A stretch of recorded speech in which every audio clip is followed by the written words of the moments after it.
Selamat sore, Assalamualaikum warahmatullahi wabarakatuh. Bertemu kembali dengan saya Wahyu Triyono di sore yang cerah ini. Kita dalam rangka Hari Sumpah Pemuda 28 Oktober 2022 dan berkaitan dengan peringatan Sumpah Pemuda. Sore ini kita ditemani atau saya bersama dengan Bang Bardansyah.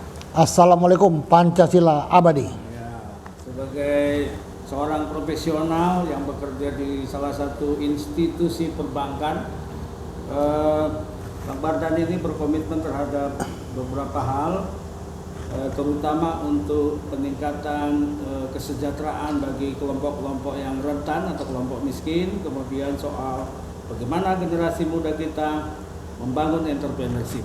Nah, Bang Bardan, dalam rangka ulang tahun Pemuda Pancasila, dalam rangka memperingati Sumpah Pemuda, apa yang bisa Abang ceritakan yang bisa memotivasi bagi generasi-generasi muda, pemuda kita? Oke. Saya mulai dari Pemuda Pancasila ya, tempat saya bernaung ya. Pemuda Pancasila itu unik ya. Kalau kita bicara Bhinneka Tunggal Ika, maka dipepet tempatnya. Kenapa begitu? Karena di sini ada bermacam suku ya, ada bermacam agama, ada bermacam profesi dari parpol ya, profesional, dosen, bahkan TNI. Jadi lengkap. Nah, kalau saya pikir mungkin peran pemuda adalah bagaimana pemuda tersebut meningkatkan value, nilai. Terutama nilai jual. Itu Bang Wahyu. Nah, untuk meningkatkan nilai juang itu kan ada visi yang harus diperjuangkan kan? Betul. Bagi anak muda ini, Bang Bardan, anak-anak yang sudah berpendidikan, yang sudah kuliah, bahkan yang sudah sarjana, saat ini ada puluhan juta sarjana yang menganggur, jadi tidak mendapatkan pekerjaan segala macam, apalagi pasca COVID ini gitu ya. Bagaimana ini mendorong agar pemuda Pancasila mestinya juga secara perkaderannya dan mendorong untuk lahirnya para entrepreneurship muda. Ya. Gimana yang harus dilakukan? Jadi seperti saya bilang tadi, kita harus meningkatkan value. Bagaimana caranya? Salah satunya adalah dengan menciptakan lapangan kerja itu sendiri gitu ya. Jadi di COVID ini ya betul banyak yang nyungsep.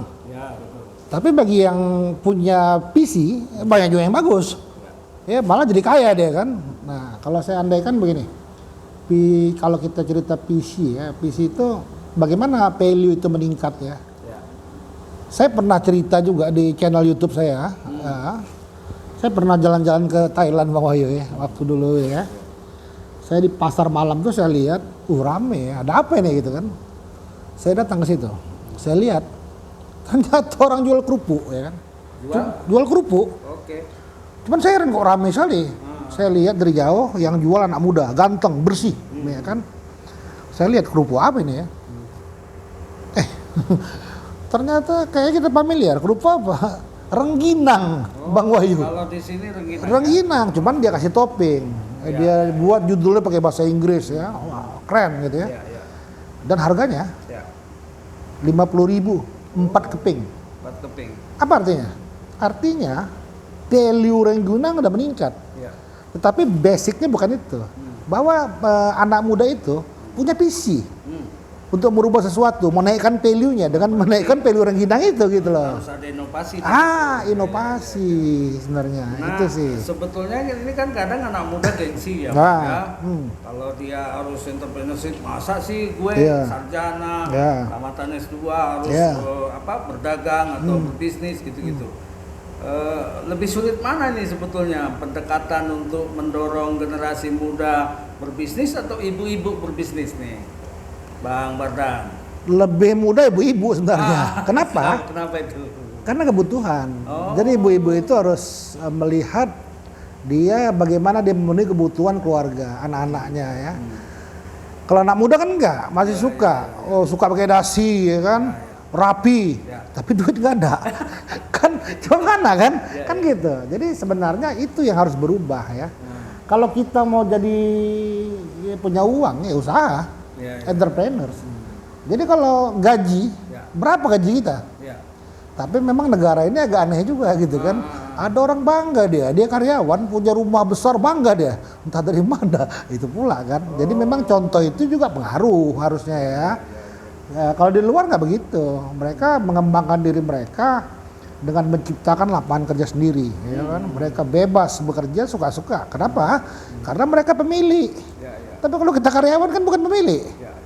Nah, jadi mentality itu yang memang harus dirubah dulu gitu. Jadi mindsetnya dulu Mindset ya. sebenarnya. Jadi mindset Ada, untuk ya. menjadi generasi muda yang entrepreneurship itu harus dibangun. Harus dibangun, betul. Nah, bisa nggak kita ini di Pemuda Pancasila mendorong itu, Bang? Sangat mungkin. Ah, Kenapa? Karena di Pemuda Pancasila juga banyak profesional yang sudah jadi ya. ya.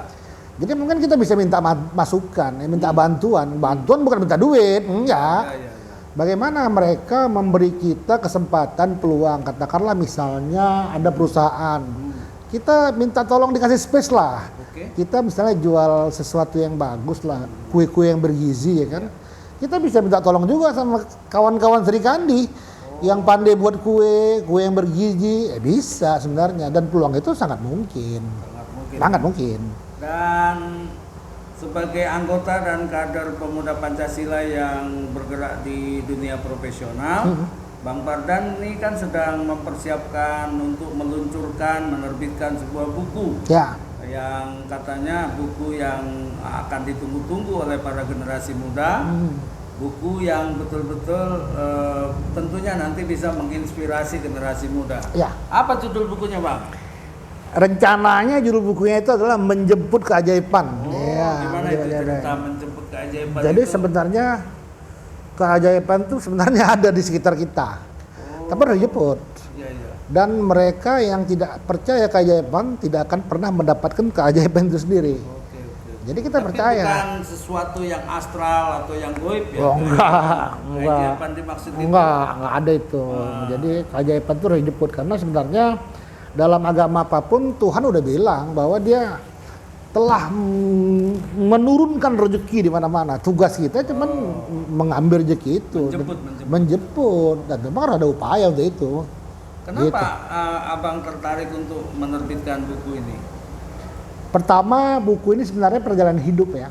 Oke. Salah satunya kalau saya bilang apa ya, law attraction ya.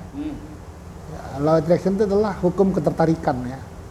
Jadi saya dulu suka sekali lihat sepak bola Jerman. Oke. Zaman dulu kan TV hitam putih. Ya, ya. Saya suka euforia pendukung Frankfurt ya, berdiri gitu ya. Saya bercita-cita kayak orang gila.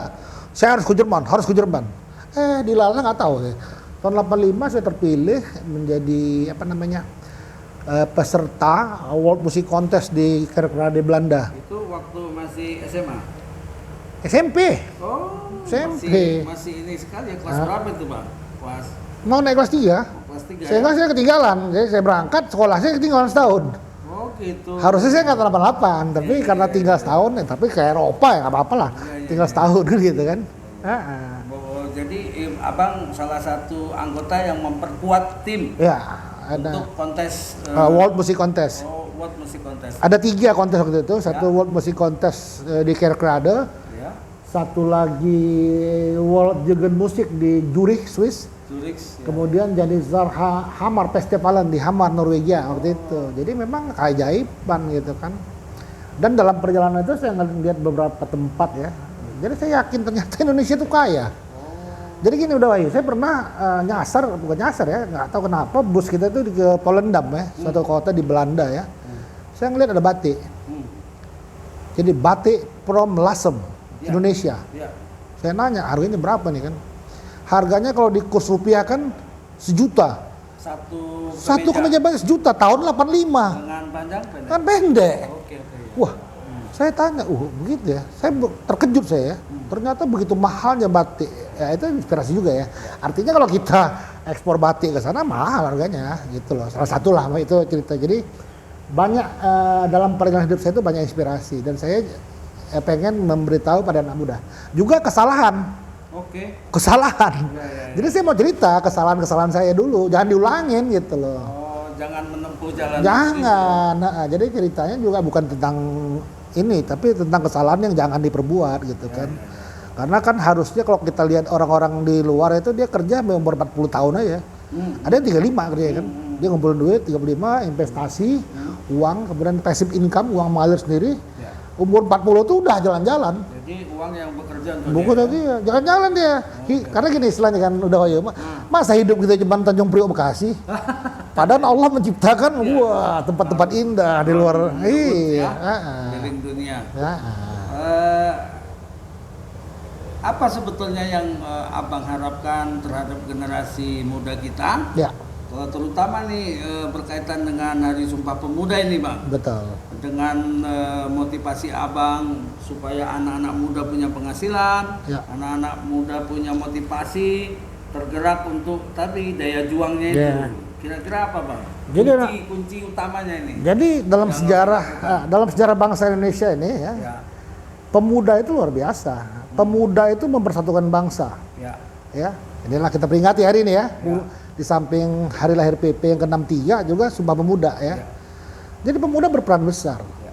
Nah, 10 tahun belakangan kita sangat sedih sebenarnya. Kenapa, Bang? Karena Indonesia diwarnai dengan narasi-narasi negatif, saling hujat, ya, saling benci, ya. Karena semua itu karena ketidakmampuan kita atau ketidakmauan kita untuk membaca atau melihat literasi sebenarnya. Ya. Jadi kita terjebak ke persoalan yang seakan-akan genting, tapi nggak penting. Jadi sibuk sendiri kita menghujat di media sosial, habis waktu kita berjam-jam perang, ya kan? Terus kita lupa sebenarnya kita punya potensi untuk membangun bangsa ini, udah Wahyu. Indonesia ini kaya. Terus mana dia? Dan anak-anak muda kita hebat. Contoh, berapa banyak anak-anak muda SMA yang menjuari Olimpiade Fisika, Biologi? Hebat kan? Kemana mereka sekarang? Ya, banyak yang akhirnya tinggal di luar. Nggak mau pulang.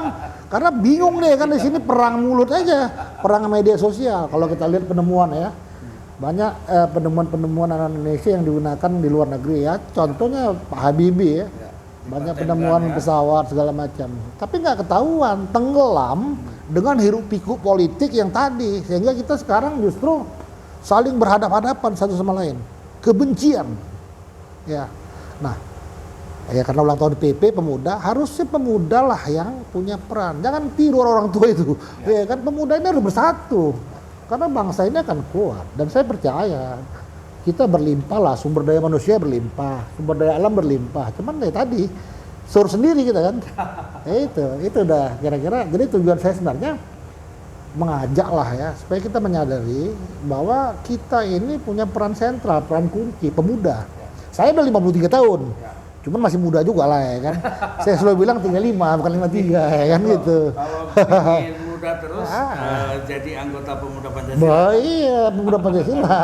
Harus masuk. Masih muda. Jadi para YouTuber, para pemirsa medsos dimanapun kita berada, menarik berbincang dengan Bang Bardan. Untuk sesi selanjutnya kita ingin mendalami bagaimana berbangsa yang satu, bangsa Indonesia, bertanah air yang satu, tanah air Indonesia, kemudian berbahasa satu, bahasa Indonesia. Ya. Kami sebagai orang yang rumpun Melayu nanti akan mendiskusikan itu. Oke. Sementara di sesi satu demikian, dan kita ketemu di sesi yang selanjutnya. Pancasila Abadi. Terima kasih. Assalamualaikum warahmatullahi wabarakatuh.